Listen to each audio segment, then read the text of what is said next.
মৌলি যে রয় বাড়ির মেয়ে নয়, বানি যে আসল মেয়ে, ঈশানী আর পিনাক্ষীকে জানিয়ে দিল নয়নতারা। হ্যাঁ বন্ধুরা, এমনটা দেখা যাবে।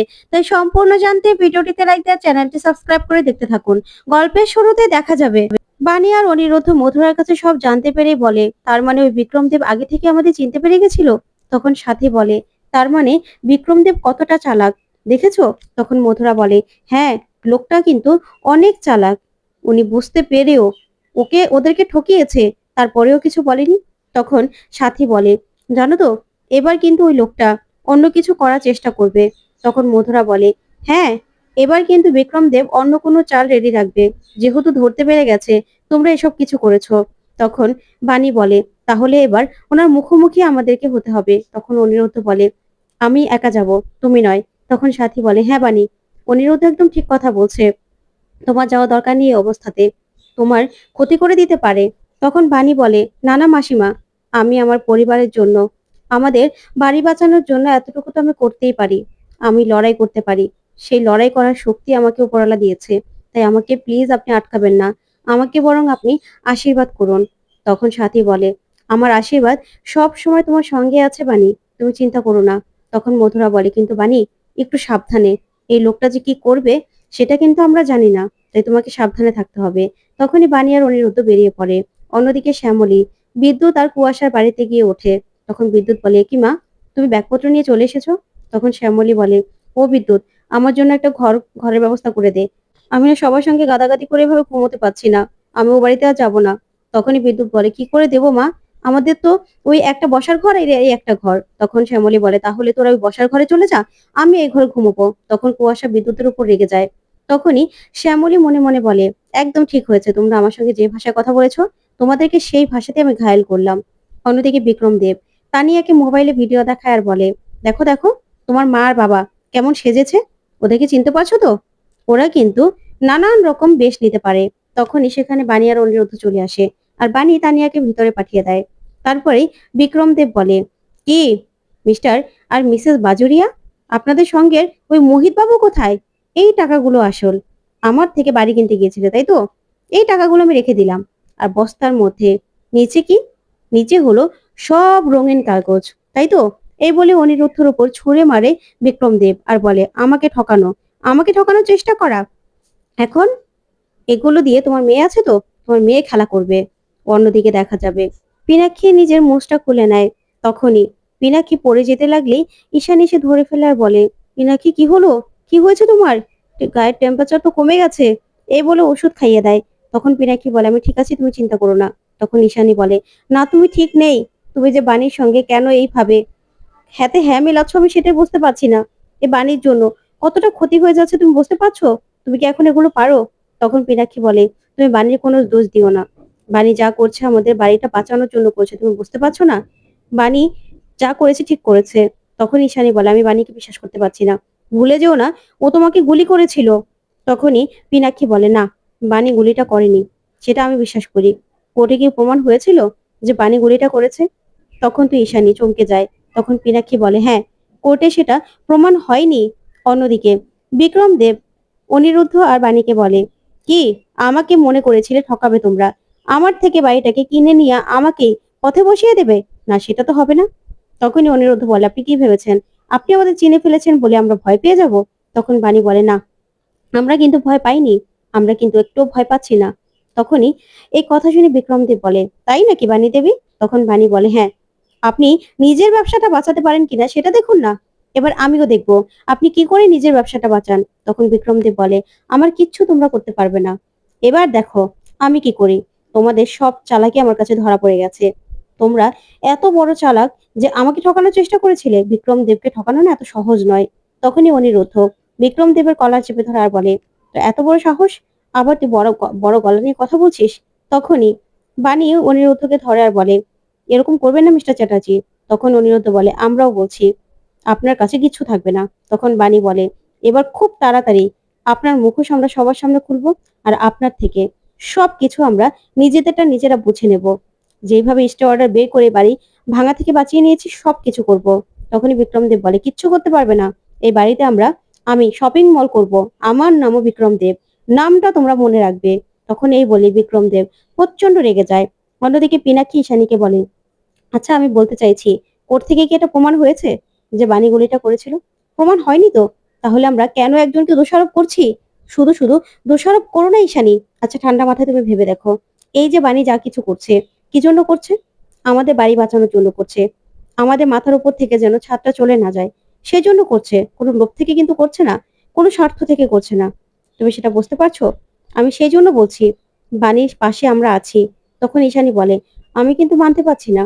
কারণ তখন আমার কি অবস্থা হয়েছিল তুমি বুঝতে পারছো না। তোমার যদি কিছু হয়ে যেত গুলিটা লেগে, তখন আমার কি হতো? তুমি একবারও আমার জায়গা দাঁড়িয়ে দেখেছো? তখনই পিনাক্ষীকে ধরে ঈশানী। তখন পিনাক্ষী ঈশানীকে ধরে বলে, আমি বুঝতে পারছি, সবটা বুঝতে পারছি। তখন ঈশানী বলে, না তুমি বুঝতে পারছো না, তুমি না কোনো কিছু বোঝো না। আমার অবস্থাটা কেউ বুঝতে পারে না। তখনই পিনাক্ষী ঈশানীকে জড়িয়ে ধরে বলে, আমি বুঝতে পারছি, তুমি আমার কথা, মেয়ের কথা, বাবার কথা, সবার কথাই তো ভাবছো, তাই তো? কিন্তু এটা ভেবে দেখো না, বাড়ি যা করছে নিঃস্বার্থভাবে করছে। ওর কিন্তু এখানে কোনো স্বার্থ নেই। ও আমাদের জন্য কেন করবে? কিন্তু বাণী সবকিছু ঠিক করে দেবে, দেখবে। তখন ঈশানী বলে, এই তোমার ভরসাটাই না একদিন কাল হবে, তুমি দেখো। তখন পিনাক্ষী বলে, এই ভরসায় যদি সবকিছু ঠিক করে দেয় তখন তুমি কি করবে? তখন ঈশানী বলে, আমি মানতে পারছি না, মানতে পারছি না আমি। তখন এই কথা বললেই পিনাক্ষী বলে, একবার মেনেই দেখো না, অন্যদিকে দেখা যাবে। পানি আর অনিরুদ্ধ নিজেদের মতো কথা বলছে। তখন বাণী বলে, মাম্মামকেও না এই লোকটা দেখছি তো ফাঁসানোর চেষ্টা করছে। মাসিমা বলছিল তো আগের দিনও নাকি মামামের সঙ্গে কথা বলছিল। আচ্ছা, মামামের কোনো ক্ষতি করার চেষ্টা করছে না তো? মামামকে ব্যবহার করার চেষ্টা করছে না তো? তখনই এই অনিরুদ্ধ বলে, না, এটা আমি কিছুতে হতে দেব না। তার আগেই ওর কোনো একটা ব্যবস্থা আমাদের করতে হবে। ঠিক তখনই সেখানে নয়নতারা চলে আসে। আর নয়নতারা এসে বলে, কোনো ব্যবস্থা করতে চাও? তাহলে আমার কাছে একটা বুদ্ধি আছে, সেই বুদ্ধিটা তোমাদের কাজে লাগাতে হবে। তখনই বাণী বলে, ঠাম্মি আপনি আপনি হঠাৎ করে আমাদেরকে বুদ্ধি দেবেন কেন? তখনই নয়নতারা বলে, শোনো, হ্যাঁ আমি তোমাদের নাই পছন্দ করতে পারি, কিন্তু এই বাড়িটা তো সবার। এই বাড়িটা যাতে বেঁচে যায় সেই জন্য আমি তোমাদেরকে সাহায্য করব। তখন বাণী বলে, তাই? আপনাকে কি করে বিশ্বাস করব? তখন নয়নতারা বলে, দেখো তোমরা বিশ্বাস করবে না সেটা আমি জানি, কিন্তু বিশ্বাস করতেও পারো। কারণ একজন ভিলেনকে সরানোর জন্য আরেক ভিলেনকে দরকার পড়ে। আর মানো তো যে আমার উপরে কোনো কিচ্ছু করতে পারবে না ওই বিক্রম দেব। তাই আমি তোমাদেরকে হেল্প করতে চাই। কারণ এই বয়সে না আমি ভিক্ষে করতে চাই না রাস্তায় রাস্তায়। এই বিক্রম দেব সবকিছু নিয়ে যাবে সেটা হতে পারে না। তাই বাইরের লোকদেরকে এই বাড়ি থেকে সরাতে হবে। তখন বাণী আর অনিরুদ্ধ অবাক হয়ে যায়। তখন বাণী বলে, তা কি বুদ্ধি আছে আপনার কাছে? তখন নয়নতারা বলে, আছে আছে বুদ্ধি, বুদ্ধিটা কাজে লাগাতে পারলে না ওই বিক্রম দেব একদম বাপ বাপ করে বাড়ি থেকে পালিয়ে যাবে। তারপর দেখা যাবে নয়নতারা বুদ্ধি মতোই বাণী আর অনিরুদ্ধ সবাইকে ফোন করে করে বলতে থাকে, না না, আমরা তো বাড়ি বিক্রি করে দিয়েছি, ওই বিক্রম দেব বাড়ি কিনে নিয়েছে, তাই পাওনা টাকা সব উনিই দেবে। তখনই সব পাওনাদাররা এসেই অনিরুদ্ধদের বাড়িতে আসে আর এসে বলে, কোথায়? আমাদের সব টাকা ফেরত দিতে হবে। তখনই বিক্রমদেব আসে আর এসেই বলে, কি হয়েছে, আপনারা কারা? তখন সবাই মিলে বিক্রমদেবকে চেপে ধরে আর বলে, আমরা পাওনাদার।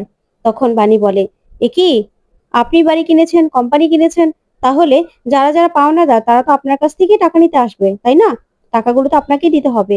তখনই সবাই বলে, দেখুন, আমরা অনেক অপেক্ষা করেছি, আমরা আর অপেক্ষা করতে পারবো না, তাই আমাদের টাকা আজকে আমাদের লাগবে।